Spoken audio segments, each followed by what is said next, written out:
Growing edible food in your family garden is an extremely rewarding activity and offers fantastic hands-on education about food production in the home for kids. The Holman range of DIY raised garden beds makes setting up and planting out a garden less than a day's work, so you can start growing greens just in time for school holidays.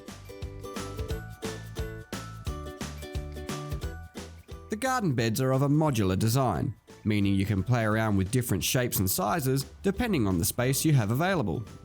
The assembly is easy and doesn't require any tools or fixing. The wood composite termite resistant panels simply slot into the posts. It's as easy as that. Fill up your garden beds with premium quality potting mix or create your own with regular potting mix and compost. Lay your seedlings out onto the soil to get an idea of how your plant arrangement will look.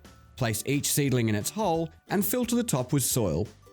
Gently press down around the root base of each seedling and finish up with a good 5 cm layer of moisture-rich mulch that will prevent soil from drying out in hot weather.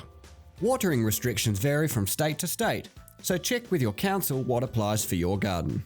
As a rule of thumb, we suggest hand watering every second day in spring and every day in summer. Water your garden in the morning or late afternoon while the sun is still low and evaporation is least likely to occur. Stay on top of weeds and pests weekly and give your garden compost every 3 months so it's healthy and ready for next season's planting. Holman, for the smart gardener.